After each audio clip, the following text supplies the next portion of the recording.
Yaorana, merci de nous rejoindre sur TNTV un samedi 21 juin sur votre chaîne préférée. Voici les titres de votre journal.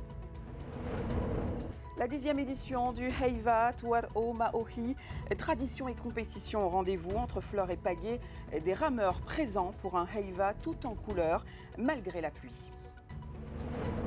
25, c'est le chiffre du week-end, c'est l'anniversaire de TNTV et c'est aussi la fête de la musique. C'est en ce moment même un concert gratuit dans les jardins de Paofeille. Suivez-nous, on vous y emmène. Mateata, notre directrice d'antenne, nous attend en direct. Quand le ciel est capricieux, les maraîchers sont sous pression. La météo bouleverse la production locale. Entre excès de pluie et espoir de reprise, comment font les agriculteurs? Nous irons à la presqu'île à leur côté. Un journal et un week-end tout en musique. Avec nous ce soir, la troupe Bel Canto. Guillaume Matarere et Laetitia Julien nous parleront de cette folle aventure qui a démarré il y a 2 ans de l'opéra Façon Fénois avec une 4e date le 27 juin prochain.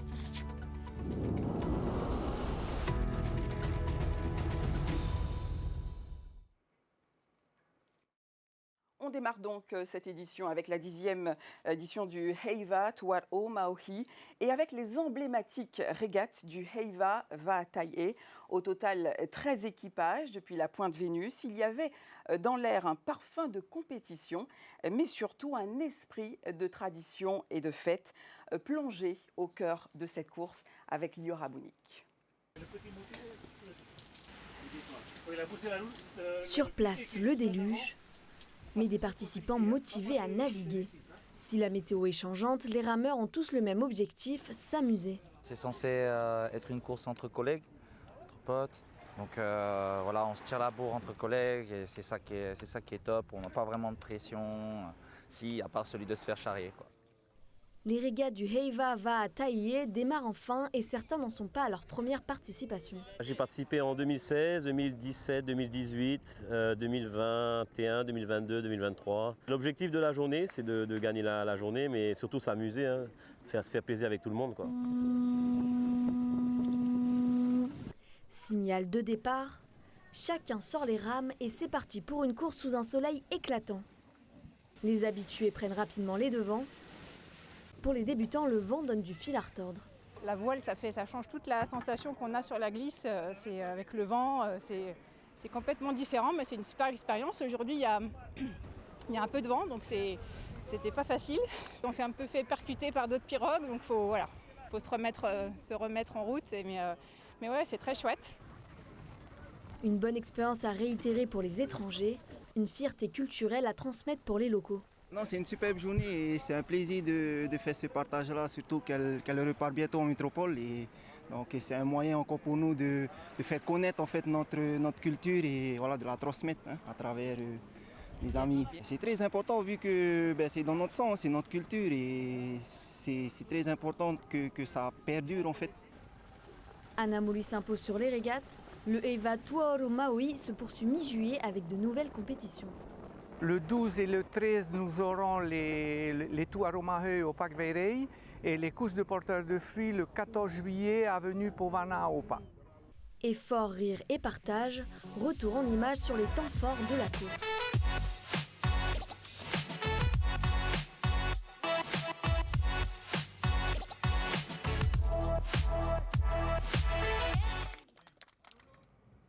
TNTV fête ses 25 ans en musique. Ça se passe depuis 18h à Papeete, dans les jardins de Paofeille. Et vous y êtes certainement en famille, entre amis, un concert gratuit avec déjà une première ambiance signée DJ WKM. On retrouve sur place Mateata, notre directrice d'antenne. Yaorana Mateata, il fallait marquer le coup avec ce concert et rappeler l'identité polynésienne avec la culture. Et il fallait aussi célébrer cet anniversaire en public avec ce public qui nous suit depuis 25 ans. C'est une façon de le remercier, Mateata.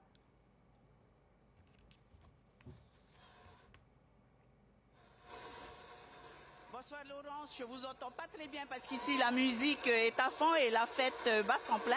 Alors comme vous le savez, nous sommes en direct depuis les jardins de Paofeille où à 19h sera diffusé un concert pour l'anniversaire des 25 ans de TNTV. nous avons pensé ce concert comme un cadeau à la population, à vous tous qui nous regardez ce soir. Merci pour votre soutien, merci pour votre amour durant ces 25 ans. Et ce concert ce soir est pour vous.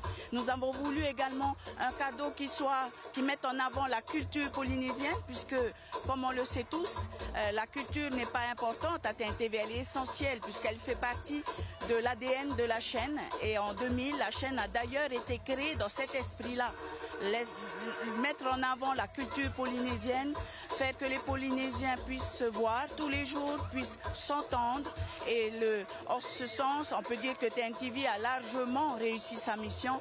Le personnel de TNTV est impliqué pour que la culture puisse prendre toute sa place au sein de la chaîne, et ça a été le cas jusqu'à aujourd'hui. C'est pour ça que nous avons voulu ce concert comme cadeau, comme remerciement, pour remercier la population de leur soutien et de leur amour inconditionnel depuis 25 ans. Et si je pouvais terminer en donnant un chiffre pour montrer à quel point la culture et la production locale est importante sur TNTV, en 2024, nous avons diffusé 46% de production locale, ce qui est énorme, mais je pense que la population polynésienne et notre Fénois méritent bien ça. Alors, un dernier mot, on vous attend tous dans les jardins de Paoufei. Merci Matéata, le message est évidemment passé, vous qui nous regardez en ce moment. Voilà donc ce qui vous attend dans les jardins de Paoufei. Plus de 3 heures de musique non-stop avec, on le rappelle, Verua, Pakekekru, Pakai Sore, où que vous soyez, vous pourrez y participer en direct à partir de 19h sur TNTV+, et sur le web, un concert présenté par Damien Gaba et Fareho Barf.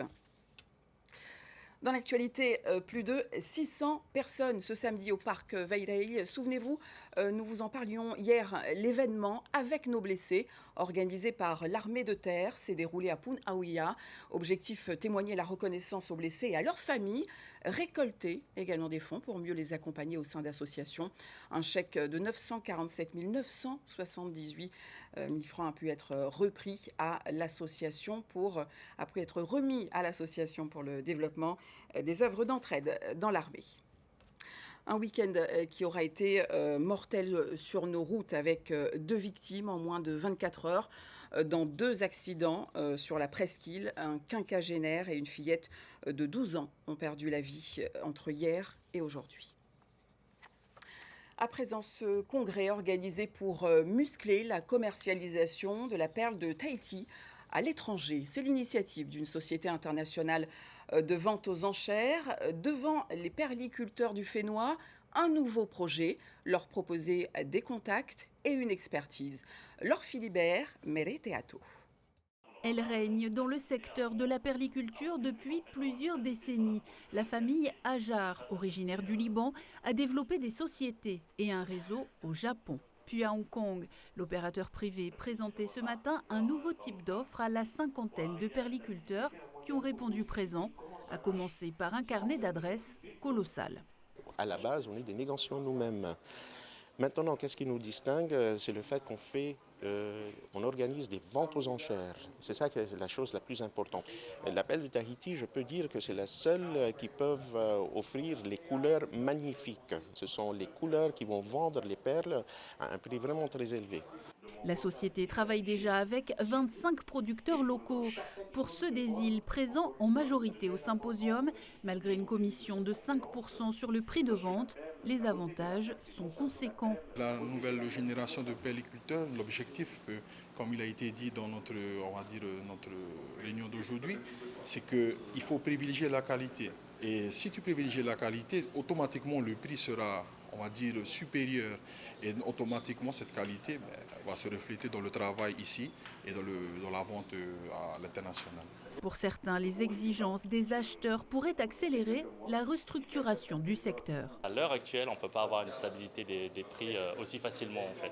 Il faudrait d'abord avoir une solution d'approvisionnement en matières premières qui est durable. Les écloseries en sont une. La première industrielle qui est sortie est celle d'Arutoa. Il y en a une aussi qui sortira au Gambier, qui permettra justement cet approvisionnement en matières premières en essaim, qui permettra une production beaucoup plus stable. Ces négociants travaillent également sur des machines de tri nouvelle génération. On est en train de développer des machines à faire le triage des perles, au niveau de la forme. Il y a bien sûr, ça fait longtemps qu'il y a des machines à compter les perles.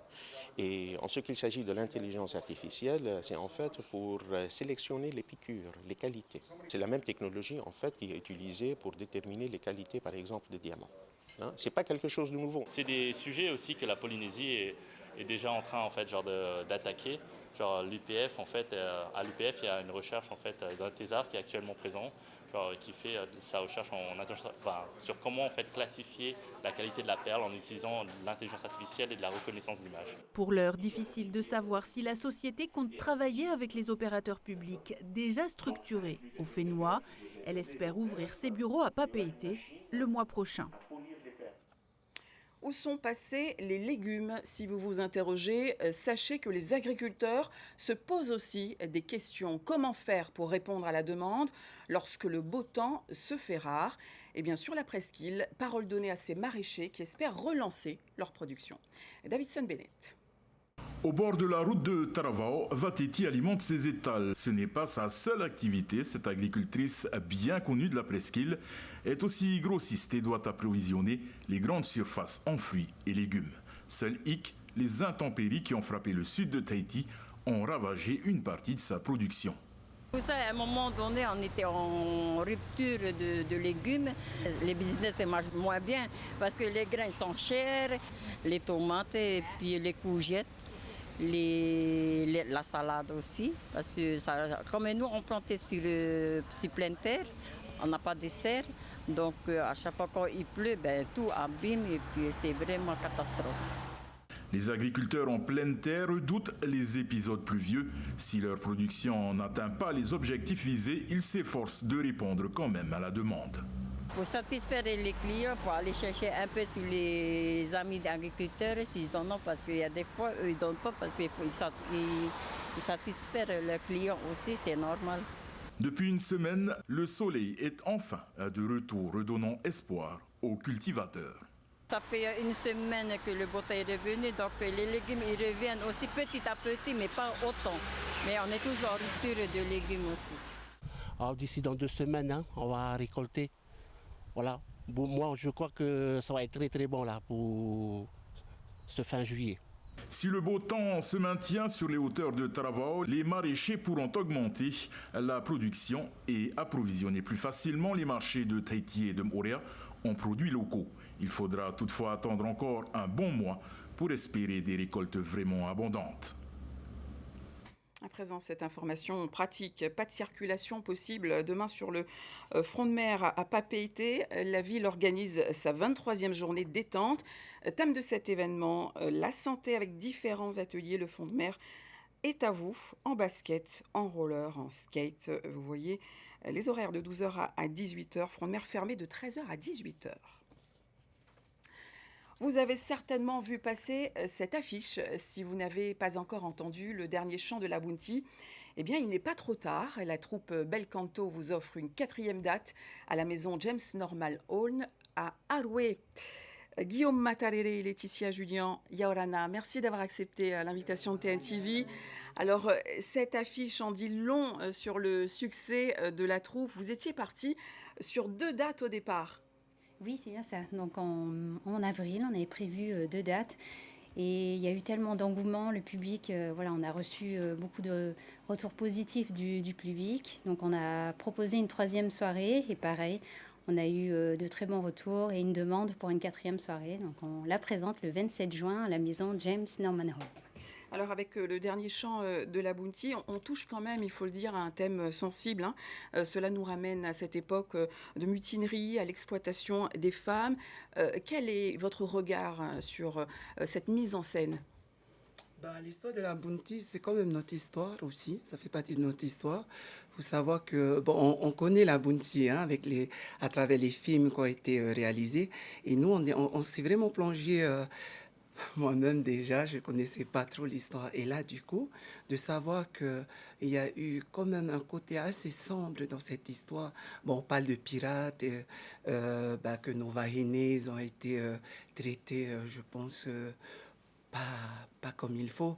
Et tout ça, du coup, c'est devenu poignant Pour moi, personnellement, que de pouvoir compter ça et avec la réalisation de ce spectacle et de pouvoir montrer aux gens que la Bounty, c'est aussi ça, c'est aussi cette histoire. Et voilà. C'est un opéra façon fénois qui est très marqué, notamment par l'utilisation de la langue tahitienne. Alors ce n'est pas un opéra, c'est un spectacle musical qui va mêler différents genres, que ce soit le genre classique, parce que nous avons des instruments classiques avec piano, violon, mais aussi des instruments traditionnels. Donc on a différents, on a différents chants et également des chants traditionnels en tahitien, donc qui ont été composés certains par nous et écrits par notre auteur qui s'appelle Tapuari Barbos. Alors, des créations originales, on va dire ça, qui se sont exportées à Paris, je vois la Martinique, Los Angeles. Votre talent s'exporte à l'international. Ça veut dire que c'est une folle aventure pour vous qui va continuer de quelle façon? C'est sûr qu'en 2024, c'était une année assez chargée pour le Bel Canto. On ne s'y attendait pas. On espérait secrètement quand même que ça prenne autant d'engouement.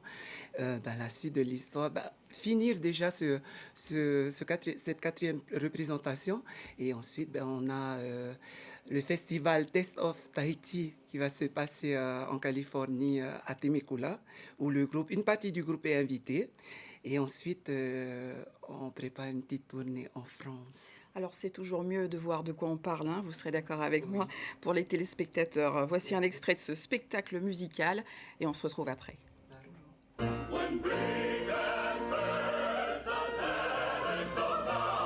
ce n'est pas la média, mais la boutique. Car sur Tahiti,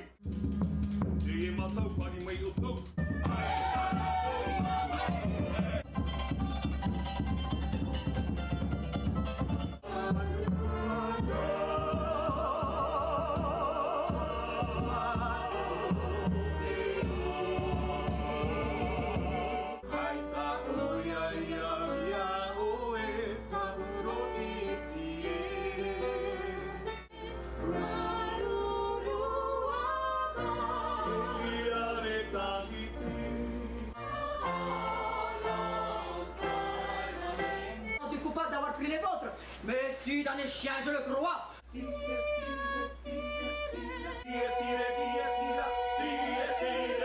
Il en faut parmi vous qui restent sur le navire. Alors tu peux. Fais-nous. Ah ouais.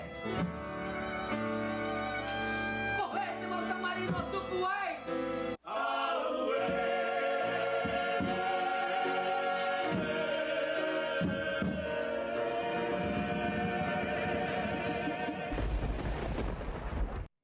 La troupe Bel Canto nous a rejoints. Merci à tous d'avoir dit oui à TNTV.